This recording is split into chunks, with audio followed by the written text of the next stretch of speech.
Hello everyone! Welcome back to my channel. So today's video guys, ipakita ko sa inyo kung paano gumawa ng heart shape bamboo na gamit yung rattan.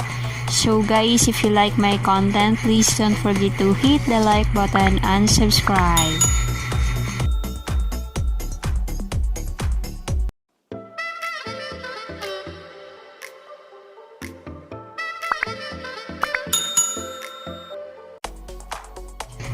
Yung materials pala na ginagamit ko dito guys ay 6 na stick na bamboo na kasing lapad ng 1 inches. So, yung sa paggawa ko ng base ay same lang sa mga basket na mga dati ka na video. So, ganito lang din sa pag-wave niya. Pero, ang nakadeferensya dito ay yung ginagamit ko sa pag-wave ay rattan, black rattan. So, ang una kong ginagawa ay inikutan ko siya ng yarn para di siya mabuhaghag pag i-form ko na siya ng heart. So, itatali ko siya dapat para matibay at di siya gumagalaw.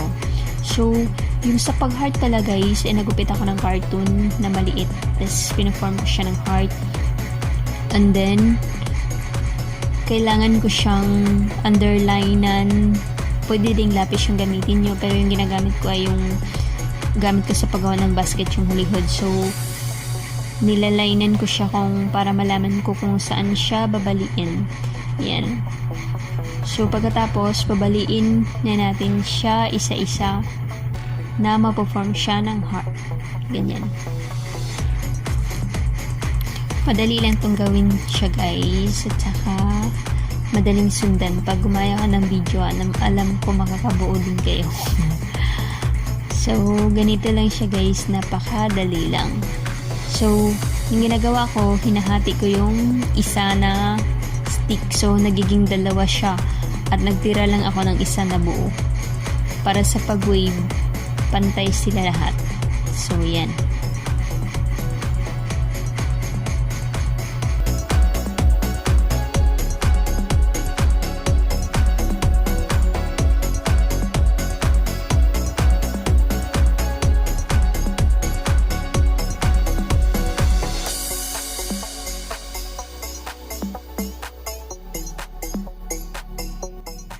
Sa pag-wave nito guys, same lang to sa mga basket na ginagawa ko, yung style niya. So, yung nasa ibabaw magiging nasa ilalim. So, pagbalik mo, yung nasa ilalim magiging nasa ibabaw. So, makikita mo sa mga iba ko na video kung paano to siya i-wave. So, madali lang talaga siya guys na gayahin nyo. So, ayan. Yung mahirap lang dito yung pag-perform ng heart. Pero carry lang, madali lang talaga kung may sukatan ka gaya ng ginagawa ko. So, yung size niya pala nito guys, yung haba niya 1 inches, tapos yung heart niya 4 by 3.5 inches. So, yan. So, iikot-ikot mo lang to siya sa pag-wave hanggang tumataas na siya. So, yun lang yung gagawin mo. So, pwede din gagamit ka ng ibang kulay, white or yellow na rattan. So, depende lang kung ano yung gusto mong kulay. So, itong ginagamit ko rattan na black kasi ito yung ginagawa ko sa pag-ano ng basket. Pero, maganda pag buli din yung ginagamit mo sa pag-wave nito. So, maganda to siya guys. Pang giveaways or pang souvenir ganyan. So, kung mahilig ka sa mga giveaways, so maganda to siya guys, pambigay. Yan, napakadali lang talaga siya guys.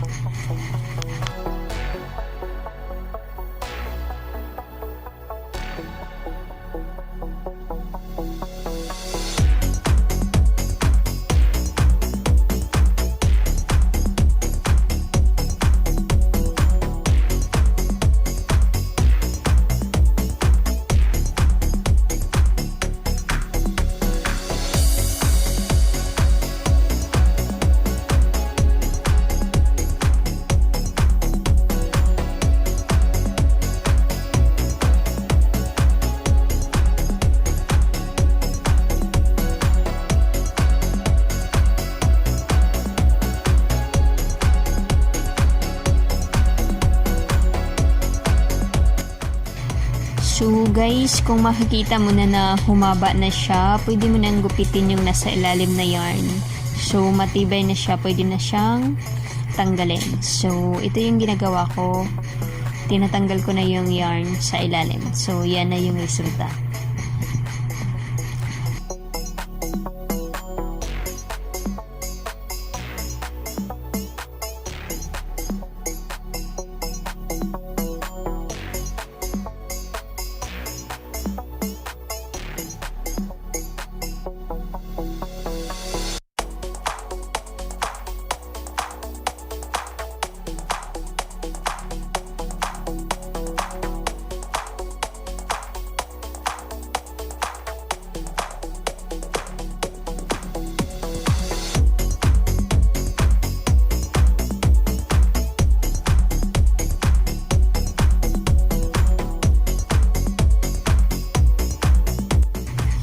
Sa pag-lock pala guys, no, itong panglabas, makikita mo naman, itong panglabas, dapat mo siyang putulin, at saka yung pang ilalim, yun yung iiwan mo kasi yun yung ilalock natin para papasok sa loob, para matibay siya lalo, at saka di siya mabuhaghag pag hinila mo.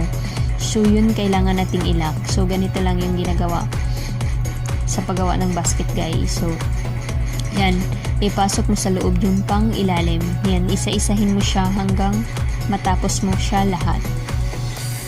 So yun, madali lang talaga siya guys, promise.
So guys, yun sa paggawa pala ng handle, yung size ng handle niya 4.5 inches galing sa ibaba to pataas. So yun yung gagawin mo. Tapos itusok mo lang siya sa gitnaan ng heart. Yan, itusok mo lang siya doon. Tapos ikutan mo siya ng sobra, naratan mo sa pag-weave ng basket kasi mahaba yun. Tapos iikot mo lang siya sa handle niya. Tapos sa bawat bamboo na nakapaligid sa isang basket, tusukan mo yun bawat isa para mas lalo siyang tumibay. So yun yung ginagawa. Gayahin nyo lang itong ginagawa ko na video guys. Madali lang talaga siyang sundan. Yan. Hanggang sa matatapos ka.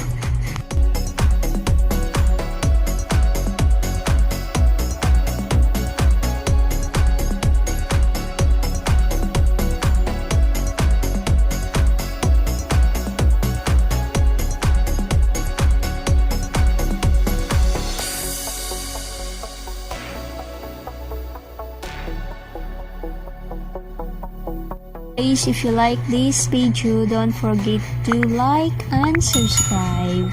So yun guys, if you have any request, so comment lang kayo sa ibaba at saka gagawin natin. So yun, thank you.